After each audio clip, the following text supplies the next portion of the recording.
Hola mis hermanos, buenas tardes. Eh, bueno, estamos estudiando la carta de los Filipenses.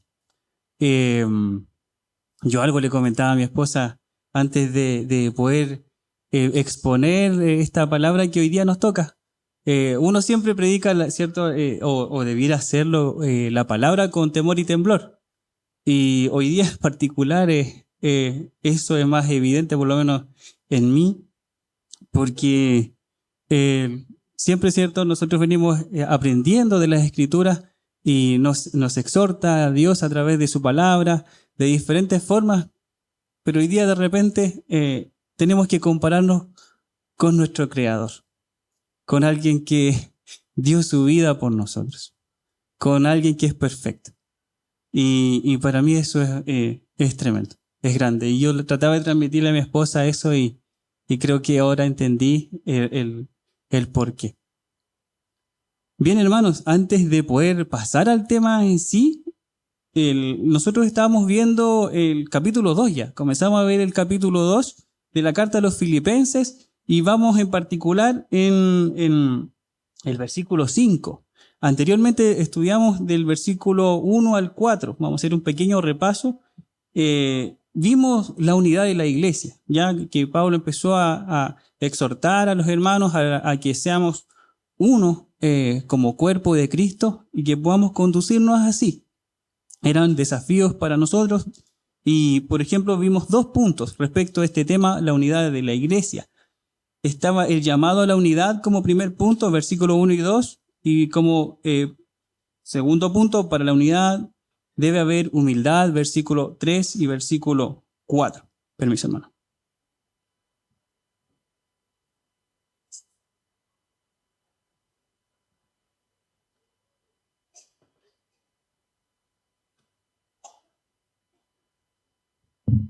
Entonces, el primer punto que veíamos era un llamado a la unidad. Y veíamos que nuestro buen Dios nos había dado razones para que nosotros pudiéramos ser uno, pudiéramos conducirnos en unidad. Y esas razones, y las que nosotros íbamos a ver, cuáles eran las razones para la unidad cristiana. Y comenzamos a revisar, por ejemplo, decíamos como una primera observación que cuando él dice, por tanto, si hay alguna consolación, en realidad el lenguaje original lo que quiere decir el mensaje es que nosotros recibimos consolación en Cristo, que nosotros recibimos consuelo de amor, que nosotros recibimos comunión del Espíritu Santo, que nosotros recibimos afecto entrañable y que nosotros también hemos recibido misericordia. Eso era como la base que se sentaba, la que Pablo decía, ustedes tienen esto, ustedes en la gracia de nuestro Señor Jesucristo les fue otorgado todo esto. Y en base a todo esto, entonces después Él les exhorta a la unidad. Entonces veíamos con primero, ustedes han recibido consolación en Cristo. Esta palabra de consolación nosotros veíamos que es un estímulo, significaba ánimo, y también significaba que alguien viene a nuestro lado ayudándonos día tras día. Y nosotros identificamos, ¿cierto?, inmediatamente quién va a nuestro lado, ayudándonos día tras día. El Señor, ¿cierto?, va a nuestro lado, ayudándonos en todo nuestro camino, en todo nuestro peregrinaje, en los caminos suaves, muchas veces cuando nos sentimos bien, y algunas veces cuando nos estamos incomodando, en los caminos más difíciles. Y lo comparábamos también en los valles de sombras de muerte, como dice Salmo 23, también el Señor va a nuestro lado acompañándonos. Él no nos deja en las tribulaciones, en nuestras tribulaciones, Él no nos abandona, sino que va a nuestro lado. Entonces decíamos, no estamos solos, hermanos, en nuestra carrera. No estamos solos, hermanos, en nuestras enfermedades. Veíamos, ¿cierto? Y nosotros como que somos el ejemplo de una iglesia que tiene varios enfermos. Tenemos una lista larga, ¿cierto? Cuando oramos todos los miércoles, hay varios hermanos que están incluso crónicos, que están dando la lucha, dando la pelea. Pero hermanos, aún así, en esa dificultad, cuando incluso, ¿cierto?, lo más grave, te detectan algo crónico que vaya a padecer todo el resto de tu vida, aún así Dios lo ha permitido, porque Dios es soberano, ¿cierto? Entonces Dios lo ha permitido, pasó en el filtro de Dios, y eso significa que también Dios lo va a acompañar. en toda esa enfermedad. No estamos solos tampoco si hay algún problema familiar. Tampoco estamos solos. Dios también nos está ayudando. Quizás algún problema económico. Dios está a nuestro lado. Quizás falta de trabajo. Dios está a nuestro lado. Él está permitiendo las cosas por algo. Y quizás también llamamos la atención a los jóvenes. Quizás también hay luchas, hay dificultades en los jóvenes. Pero también el Señor está a nuestro lado. Desde el más joven que ha creído en el Señor Jesucristo hasta que el más anciano, Dios nos está acompañando. El Señor va a nuestro lado, entonces decíamos, consolándonos, diciéndonos, no temas, manada pequeña, no temas, yo te ayudo. Que aunque las tan insignificantes como la Escritura una y otra vez nos recuerda, nosotros somos criaturas tan frágiles. La Escritura nos compara como polvo de la tierra, ¿cierto? Como barro. Pero Pablo decía, bueno, soy de barro, sí, pero para que la excelencia del poder sea de Dios y no de nosotros. Aún así, el Señor también está a nuestro lado. Por último, Él dijo en sus últimas palabras, yo estoy con vosotros todos los días hasta el fin del mundo. En Cristo hay aliento, en Cristo hay consuelo, porque viene a nuestro lado para socorrernos en la carrera de nuestra fe. También veíamos el otro que es consuelo de amor, que es también la base que el Señor ha dicho por qué nosotros debemos permanecer unidos. También estaba el consuelo de amor. El amor de Dios expresado en nosotros es evidente, que no es cierto en base, nosotros decíamos, no es en base a que Dios vio en algo a nosotros que le produjo el amarnos, sino que fue algo desinteresado. No había algo en nosotros que le provocara que Dios a través de Jesucristo nos amara, sino que fue en forma desinteresada. No era porque teníamos algo que ofrecer, más bien Dios mostró su amor para con nosotros, como dice Romanos 5:8, en que aún siendo pecadores, Cristo murió por nosotros. La tercera razón que Pablo le da respecto de esta unidad cristiana que debe reflejar la iglesia de Cristo es la provisión de Dios, el Espíritu Santo. El Espíritu Santo también, ¿cierto?, nos lleva a la unidad. Y como decíamos, veíamos, el que no tiene el Espíritu de Dios no es de Él. La cuarta razón para la unidad cristiana, dado que nos ha sido dado o posibilitado tener afecto entrañable. Nosotros antes, fuera de Cristo, no podíamos amar correctamente, ¿cierto? No teníamos un parámetro o algo que nos dijera, este es el amor verdadero. Pero en Cristo nosotros hemos podido entender un poco más cuál es el amor puro, cuál es el amor que nos demanda a nosotros como hijos de Dios, porque Cristo a nosotros nos amó con afecto entrañable. Y Pablo replica esto mismo y le dice, ¿cierto?, a los hermanos filipenses, yo les amo con un amor entrañable. Y también los exhorta a ellos mismos después para que ellos puedan reproducir este mismo amor, que es un afecto, ¿cierto?, producido o en consecuencia de la salvación que hemos recibido. Quinta razón para la unidad cristiana, la misericordia de Dios. Fuimos mirados nosotros con misericordia y se nos llama ahora a nosotros también, ¿cierto?, a replicar eso. Ahora nosotros también debemos mirarnos mutuamente, mirarnos todos con misericordia. Entonces, vemos que nuestro Dios ha provisto por su gracia distintos regalos. Consolación en Cristo, consuelo de amor, comunión del Espíritu, afecto entrañable, misericordia. Todos elementos necesarios para la unidad cristiana. ¿Cómo vamos a responder nosotros a esto? En unidad, como nos exhorta las Escrituras, nosotros debemos responder en unidad, en obediencia. Una cosa que Pablo le provocaba a esto respecto de la unidad. Pablo decía, el gozo de Pablo, comenzando el versículo 2, decía, mi gozo, para que mi gozo sea completo. Para que mi gozo sea completo. El gozo de Pablo era que la iglesia de Filipos se reflejara la unidad entre los hermanos. Y el gozo para nosotros también, para cada uno de nosotros también debemos gozarnos en la unidad. Y también decíamos, si no hay unidad, también debería haber en nosotros dolor. Debería haber en nosotros dolor. Ahora, Pablo le dice, estas son las bases para la unidad cristiana. Ahora, los llama, directamente los confronta. Ahora le dice, tienen que ser uno. Del versículo 12 en adelante. Entonces, luego de revisar el combustible suficiente para la unidad cristiana, Pablo exhorta a los hermanos filipenses a que deben conducirse en unidad, y es un llamado a la iglesia en general, a que deben buscar la unidad. ¿Se acuerdan que nosotros citábamos a nuestro Señor Jesucristo, que Él fue como el pionero? Él oró delante del Padre en su última oración, oró al Padre y Él dijo: Padre mío, que ellos sean uno como tú y yo somos uno, que ellos sean uno. Y también entonces nosotros decíamos, en obediencia también a los deseos de nuestro Señor Jesucristo, también nosotros pudiéramos ser uno. ¿Por qué, por ejemplo, Pablo cita a dos hermanas, a Evodia y a Síntique? A dos hermanas para que sean de un mismo sentir. Casi Pablo no hace exhortaciones directas con hermanos, pero esta vez él cita directamente a dos hermanas, a Evodia y a Síntique. Nosotros decíamos, ¿por qué lo hace? Porque sabe que este problema entre ellas puede ser como una bola de nieve, que puede crecer de tal forma que se vuelva incontrolable. Y es así, y siendo así, cierto, pueda causar mucho daño.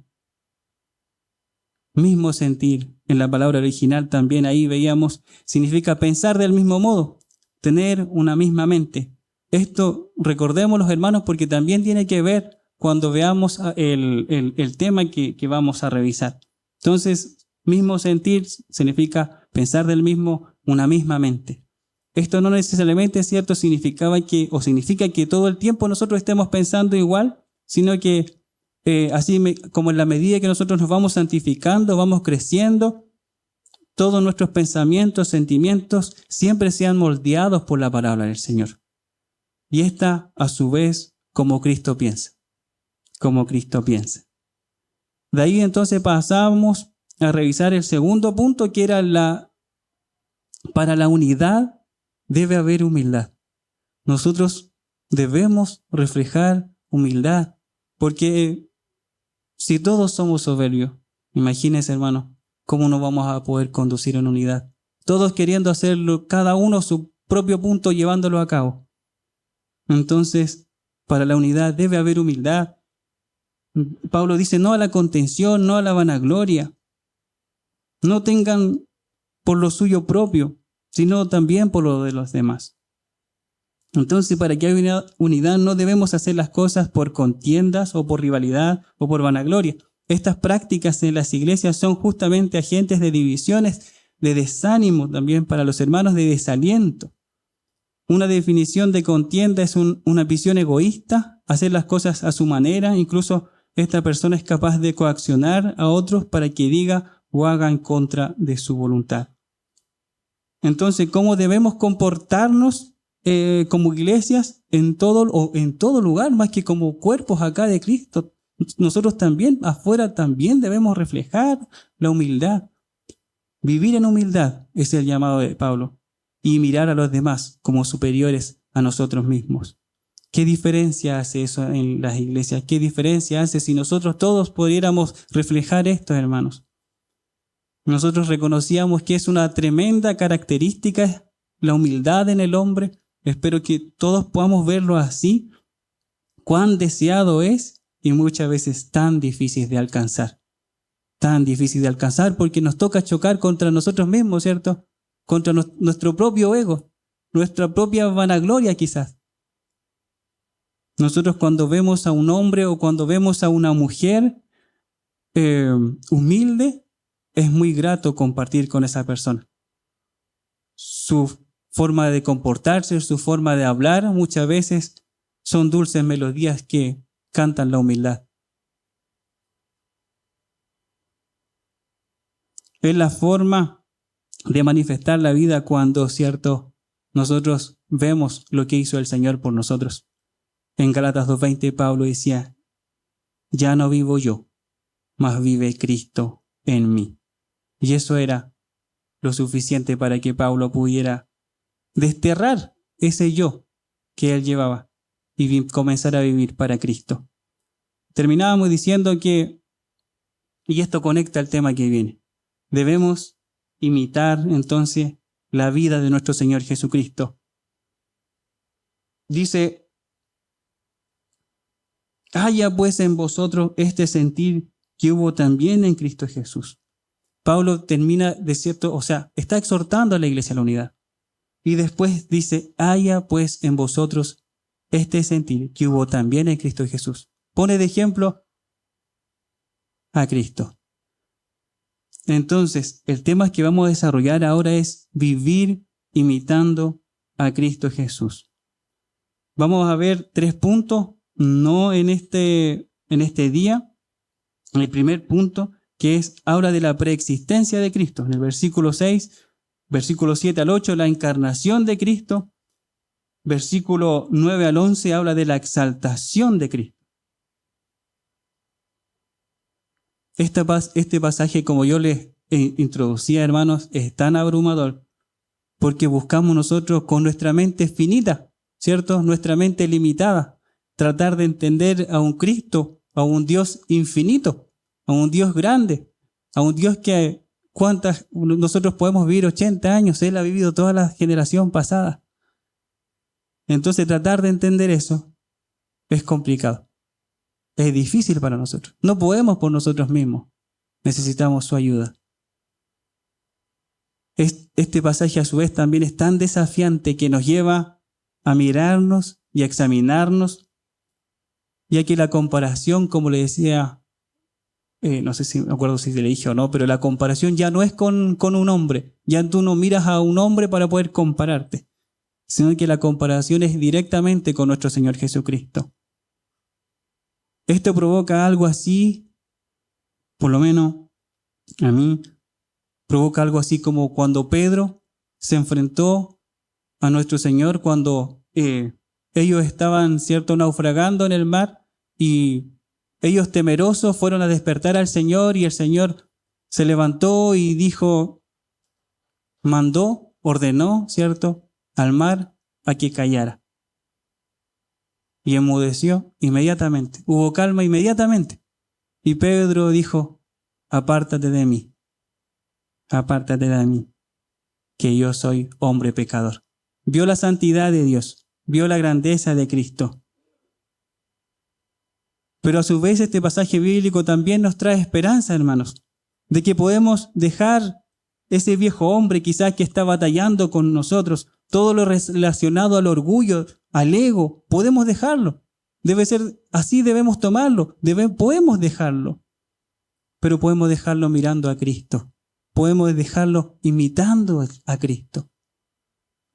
Alguien dijo, refiriéndose a este pasaje de estudio, decía que yo espero en el Señor que esta palabra actúe como una granada en mi vida, como un explosivo en mi corazón, para que destruya cualquier orgullo que haya en mí, para que destruya cualquier ego que haya en mí. Y si nosotros, ¿cierto?, si nos vamos más allá, sí, que actúe como una granada en nosotros, que explote en nuestro corazón esta palabra, para que destruya cualquier indicio del viejo hombre que quiera florecer. Pero también no solamente que destruya nuestro viejo hombre, sino que también actúe como una semilla para que pueda dar frutos tan anhelados, ¿cierto?, como son los frutos del Espíritu, que también vamos a revisar. Entonces dice, haya pues en vosotros este sentir que hubo también en Cristo Jesús. Este pasaje o este primer versículo da razón de nuestro tema del día de hoy, vivir imitando a Cristo Jesús. Y las razones son muy simples, hermanos. Une el tema anterior, como decíamos, de la unidad de la iglesia a los puntos que ya hemos visto, sobre todo el último punto respecto del llamado a la humildad, al mirar a los demás como superiores a nosotros mismos. Cristo, hermano, es el ejemplo supremo. Nosotros lo sabemos, ¿cierto? Es el ejemplo mayor que nosotros podemos encontrar, que debemos imitar. El sentir de Cristo debe ser nuestro sentir. La mente de Cristo debe ser copiada o debe ser reproducida en nuestra mente. Es decir, debemos buscar tener la mente de Cristo. Tener la mente de Cristo. A nosotros se nos mandaba, ¿cierto?, en el colegio, ¿ustedes se acuerdan? Algunas más jóvenes también, quizás se nos por ética nosotros, ¿cierto? No podíamos copiar, no debíamos copiar, ¿cierto? Por ética nosotros debíamos controlar nuestro deseo de copiar si no sabíamos y ser sinceros. Pero acá es todo lo contrario. Yo no le estoy diciendo por favor a los más jóvenes que copien, sino que más bien que copiemos sí, pero que imitemos a Cristo. Que copiemos a Cristo, que imitemos a Cristo. No sé si se acuerdan, yo creo que los más antiguos deben acordarse del papel calco. ¿Se les suena? O el papel carbono también le decían, pero parece que calco le es más familiar. El papel calco. ¿Se acuerdan para qué servía? Para replicar, ¿cierto? Usted ponía con el papel calco una hoja blanca, después ponía la imagen que usted quería replicar y después remarcaba y le copiaba tal cual la imagen como usted estaba copiando. Bueno, Dios hace algo similar en nosotros, con nuestra vida.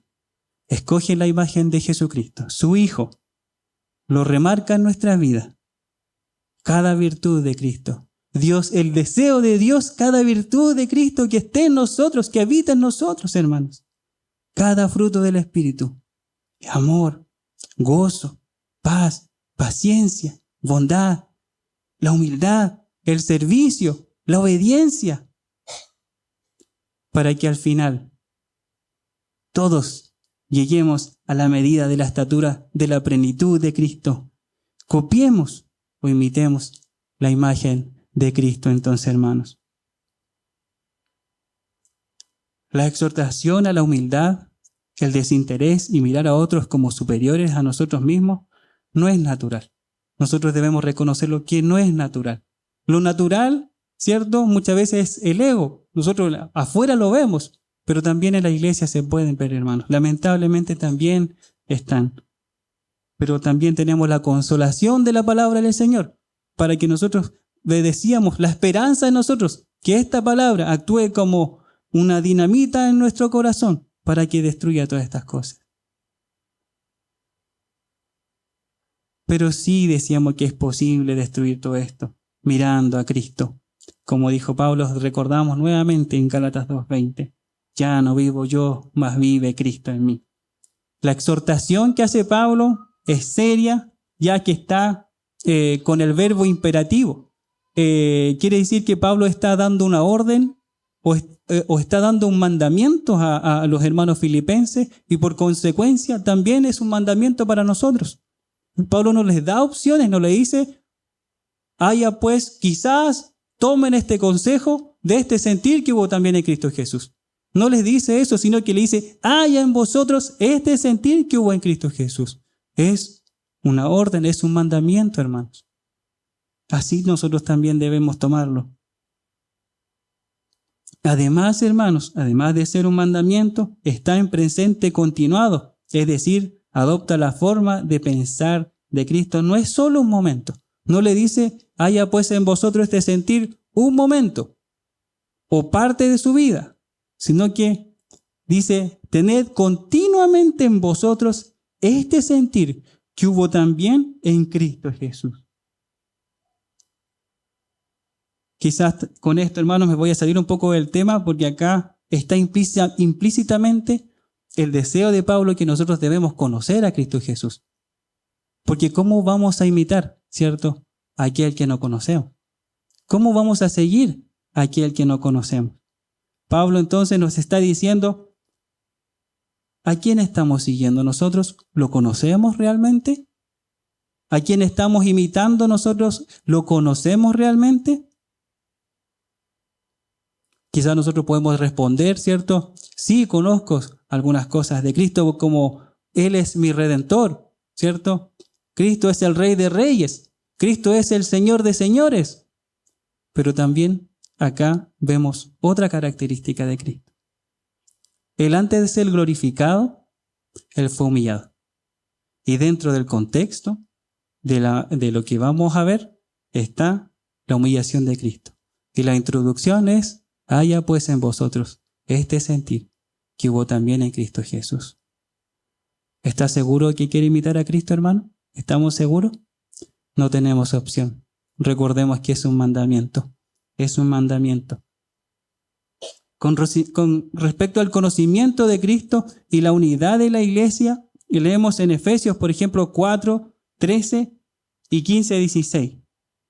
Con respecto al conocimiento de Cristo y la unidad de la iglesia. Dice, hasta que todos lleguemos a la unidad de la fe y del conocimiento del Hijo de Dios, a un varón perfecto, a la medida de la estatura de la plenitud de Cristo. Sino que, el versículo 15 al versículo 16, sino que siguiendo la verdad en amor, crezcamos en todo en aquel que es la cabeza, esto es Cristo, de quien todo el cuerpo bien concertado y unido entre sí por todas las coyunturas se ayudan mutuamente, dice, según la actividad propia de cada miembro, recibe su crecimiento para ir edificándose en amor. Respecto al conocimiento, hermanos, se dice que en el ámbito religioso, por lo menos hay tres ámbitos de conocimiento. Está el conocimiento preposicional, que es el conocimiento de datos. Usted puede conocer acerca de, yo conozco acerca de Cristo, que vino hace más de 2000 años atrás. Y está también el conocimiento relacional. ¿Qué significa? Que yo conozco a alguien en forma directa. Ya no es ese Cristo que vino a morir por otros, sino que es ese Cristo que vino a morir por mí. Ese es el conocimiento relacional. Y después está el conocimiento práctico. Ya yo no solo conozco a ese alguien, ya no solo conozco como ese alguien que me salvó a mí, sino que ahora yo tengo una relación con él. Y en base a esa relación práctica, ahora yo puedo orar, puedo leer la Escritura, puedo interceder por los hermanos. Ya es un conocimiento práctico. Y es así, como decíamos, que es con nuestro Dios. No solo debemos conocer quién es, sino que debemos tener una relación íntima con Él. Y no solo una relación íntima, sino que también práctica. Buscarlo en la oración cada día, estudiar de su palabra y también obedecer. Y así ya llegamos, hermanos, al versículo 6 y en nuestro primer punto, la preexistencia de Cristo. El versículo 6 dice, el cual siendo en forma de Dios, no estimó el ser igual a Dios como cosa a que aferrarse.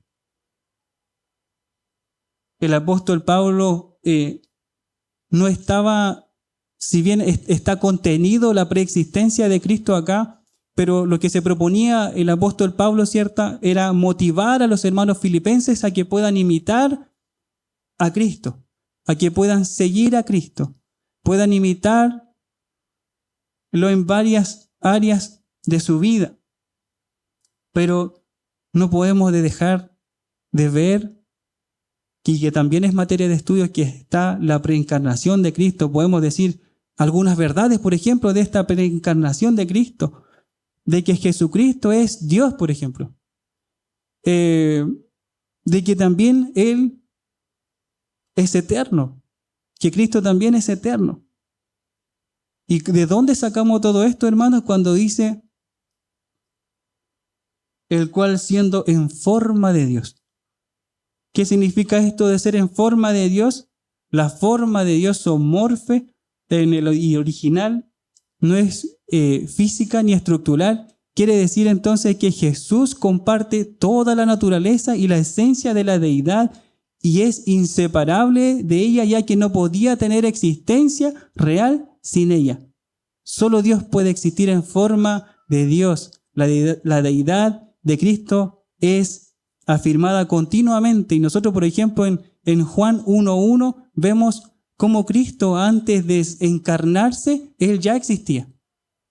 Él ya existía. Dice, en el principio era el verbo, Juan 1:1, y el verbo era con Dios, y el verbo era Dios. La forma eterna de Dios se hace visible en Cristo. No por ser un modelo no por ser un modelo para revelarlo, sino para ser la imagen del Dios invisible. Hebreos 1:3 dice, el cual siendo el resplandor de su gloria y la imagen misma de su sustancia. En nuestra palabra, Jesucristo es Dios y tiene toda la naturaleza de Dios. Hermanos, ¿por qué explicamos esto? ¿Por qué decimos esto? Bueno, decíamos, ¿cierto? Está contenido en el mensaje. No podemos evadir el mensaje. Tenemos que explicar toda la escritura. Aunque es un tema complejo, difícil, pero hay que también explicarlo y rogamos, ¿cierto?, la ayuda del Espíritu para que nos guíe, para poder comprender. Entonces, lo segundo dice, y no se puede entender la obra de Jesucristo sin determinar antes quién es, ¿cierto?, de dónde vino y cómo pudo llevarse a cabo la redención de nuestro pecado. Primera de Pedro, y no es algo mío, hermano. Los hermanos buscaban hacer entender que Cristo no era solamente el que se encarnó cuando, ¿cierto?, vino el Espíritu y posó sobre María y María después concibió, sino que Dios quiere también hacernos entender que Cristo ya existía en el pasado, que Él es eterno, al igual que el Padre. Primera de Pedro 1, 18, 20 dice, sabiendo que fuisteis rescatados de vuestra vana manera de vivir, la cual recibisteis de vuestros padres, no con cosas corruptibles como oro o plata, sino con la sangre preciosa de Cristo, como de un cordero sin mancha y sin contaminación, ya destinado, dice, desde antes de la fundación del mundo, pero manifestado en los postreros tiempos por amor de vosotros. Jesucristo entonces preexistía en Dios antes de la fundación del mundo. Ya vimos entonces que Cristo es eterno, que Cristo existió antes de la fundación del mundo. Dice, no estimó el ser igual a Dios como cosa que aferrarse. Pablo ahora pasa de la preexistencia de Cristo a la renuncia voluntaria de sus derechos naturales como Dios. Nuestro Salvador, justamente para salvarnos, estuvo dispuesto a prescindir de sus derechos por un tiempo. La decisión de no mantener a cualquier precio la expresión de su gloriosa deidad tuvo que haberse tomado en la eternidad, cuando se estableció el plan de redención. Segunda de Timoteo 1:9 dice, quien nos salvó y llamó con llamamiento santo, no conforme a nuestras obras, sino según el propósito suyo y la gracia que nos fue dada en Cristo Jesús antes de los tiempos de los siglos. ¿No le parece maravilloso, hermano, que nuestro Dios, Cristo, el Espíritu Santo, estuvieran antes que nosotros naciésemos, por decir algo pronto para hacia atrás, ¿cierto? Que ellos ya sabían de nuestra existencia.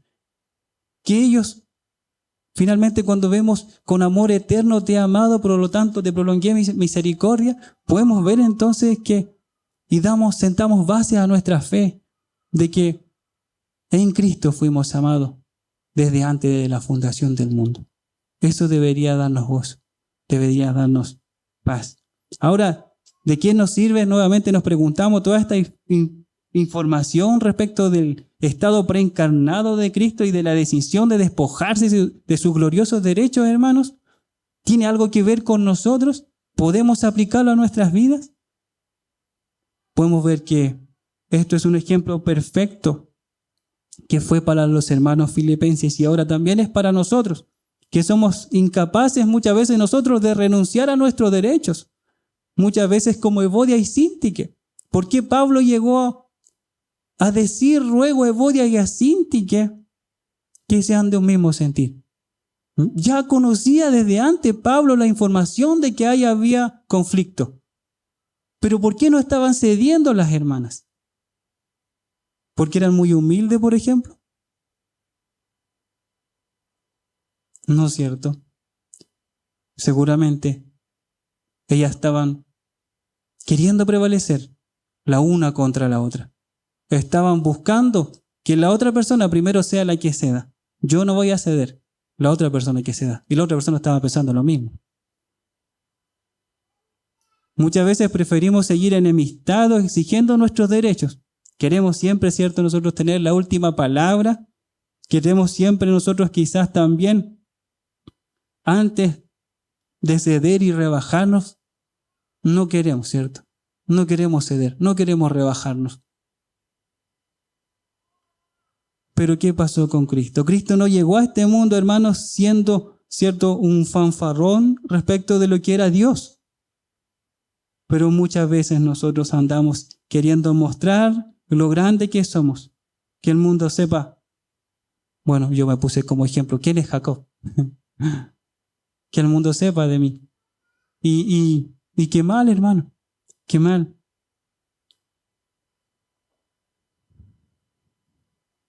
Porque muchas veces nos sentimos con derechos. Eso muchas veces también pasa en los matrimonios. Esto de la humildad también lo podemos aplicar en los matrimonios.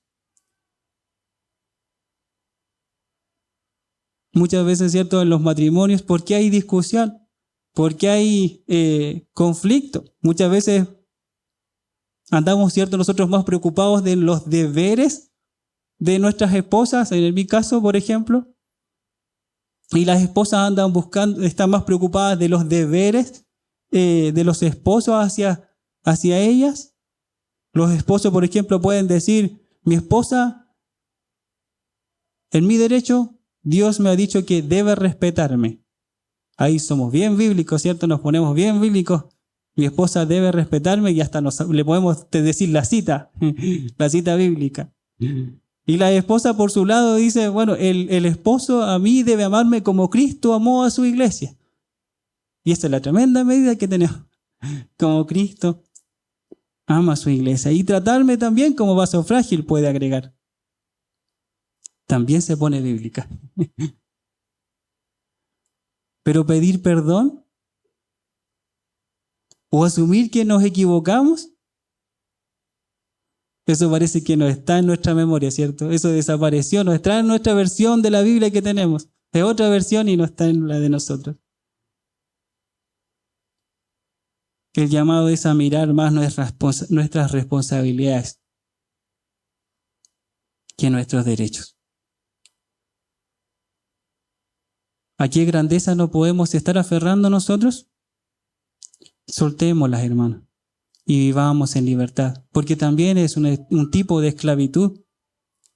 Cristo siendo en forma de Dios, o sea, decíamos que Cristo siendo Dios, por eso nosotros damos el real si quiere era Cristo preencarnado que existía desde la eternidad pasada. Toda esa gloriosa ser de nuestro Señor Jesucristo no estimó el ser igual a Dios como cosa a que aferrarse, sino que se despojó a sí mismo para servirnos. Y justamente en este punto ahora pasamos al versículo 7 y 8, que así también al segundo punto que yo creo que lo vamos a ver a medias, la encarnación de Cristo. La encarnación de Cristo, dice versículos 7 y 8, sino que se despojó a sí mismo tomando forma de siervo hecho semejante a los hombres y estando en la condición de hombre se humilló a sí mismo, haciéndose obediente hasta la muerte y muerte de cruz. Pablo les dice otra cosa que deben imitar de nuestro Señor Jesucristo, es que Él fue siervo, Él se humilló y Él fue obediente. Esto lo vamos a ver en detalle más adelante. Hoy nosotros, estamos en un proceso constitucional, ¿cierto? En donde vemos plasmados los derechos y los deberes que nosotros tenemos como personas.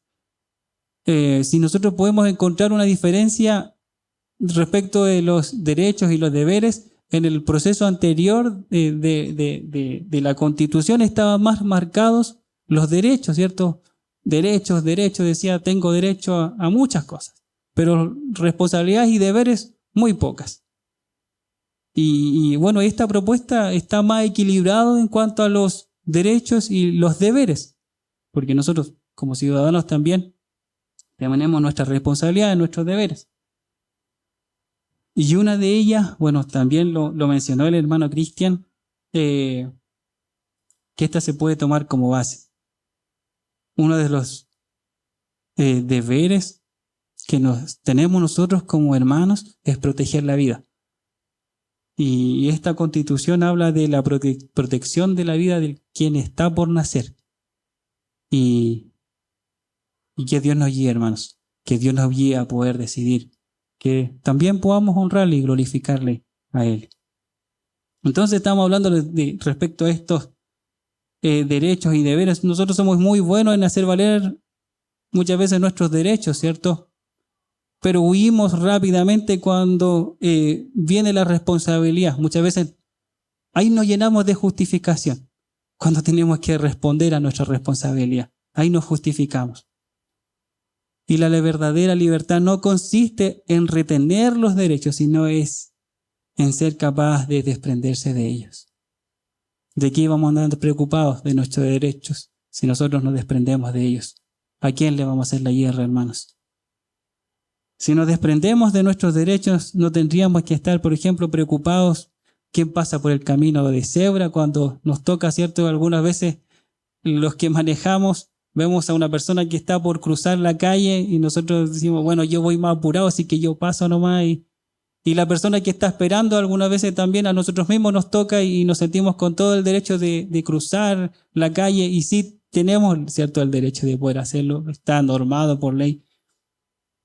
Pero así como que los derechos cuando nos conviene a nosotros los aplicamos, pero cuando no, hacemos vista gorda. Si todos estuviéramos más preocupados de nuestros deberes como hermanos en la fe y menos en nuestros derechos, no tendríamos que estar hablando de posibles divisiones también en la iglesia, que es un tema que va arrastrando Pablo también, porque conecta el tema anterior, como decíamos, con el imitar, el tener el mismo sentir que Cristo Jesús. Pablo dice que Cristo, siendo en forma de Dios, cuando se humanó, se despojó a sí mismo, es decir, se vació a sí mismo. Esto no significa que haya perdido su deidad, por ejemplo, que tampoco significa que Cristo cuando se humanó, cuando vino a esta tierra, tampoco significa que Él haya perdido sus atributos. Dios, ¿se acuerdan que es Dios inmutable? Dios es un Dios invariable, que no hay sombra de variación en Él. Si cambiara en algún punto, ya no es Dios. Quizás para poder entender este despojo, este vacío de Cristo, es que Cristo renunció a sus privilegios divinos. Él gozaba de todos esos privilegios. Él renunció a todos ellos. La gloria celestial, por ejemplo. Si vemos algunos de los privilegios que Cristo renunció, su gloria. Juan 17:5 dice Jesús, estando cierto en la condición humana, orando al Padre, le dice, Padre mío, glorifícame al lado tuyo con la gloria que tuve antes de que el mundo fuese. Una de las cosas que Él renunció. Otra cosa es su autoridad independiente para someterse ahora a la voluntad del Padre. Cuando Él, por ejemplo, el ejemplo máximo que tenemos, cuando Él hizo la voluntad del Padre y dijo, cuando bebió la copa, dijo que no se haga como yo, sino como tú.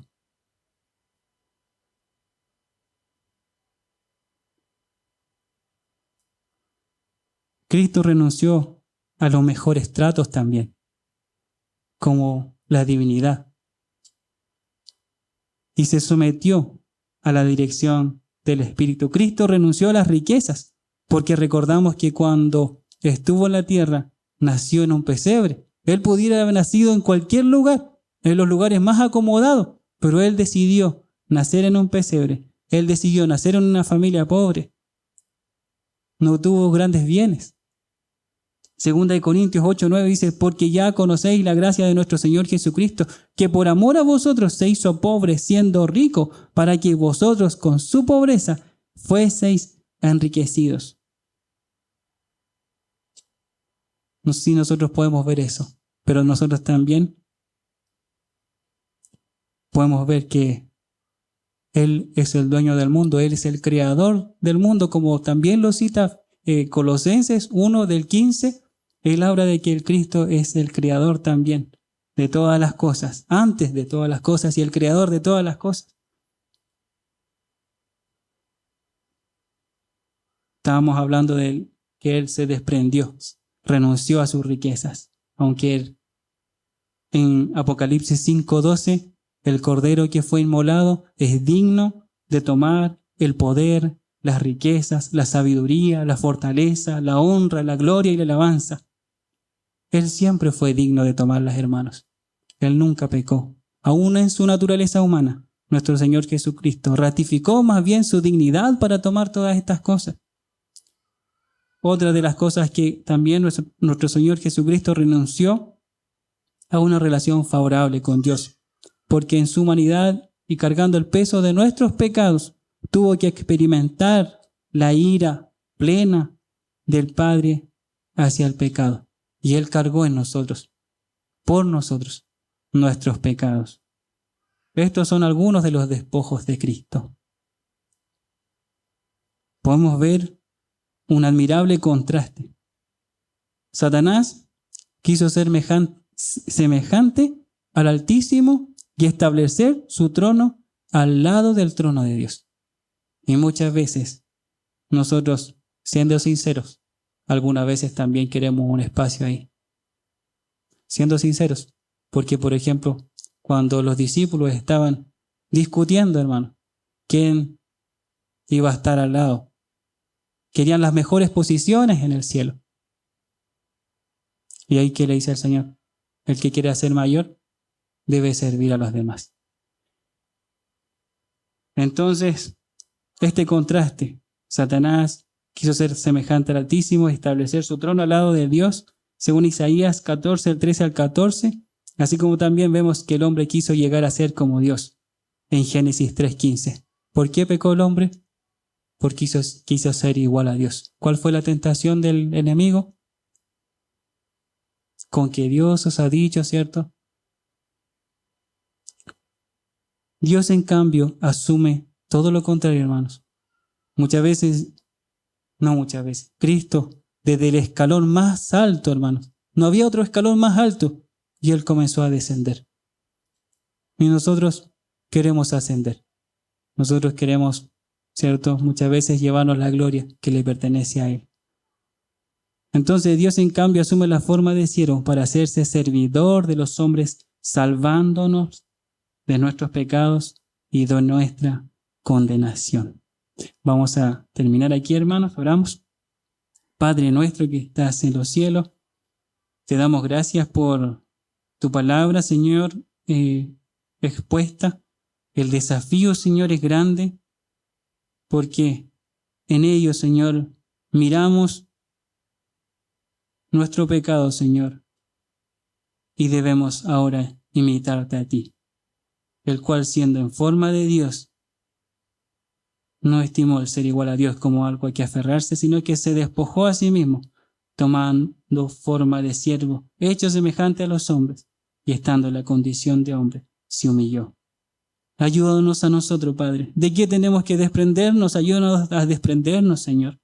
No tenemos ninguna gloria y muchas veces creemos que sí. Ayúdanos, mi Dios, a poder vivir en humildad, a imitar a Cristo, Señor. Ayúdanos, Señor, por tu Espíritu. Bendice a mis hermanos. Bendice mi propia vida.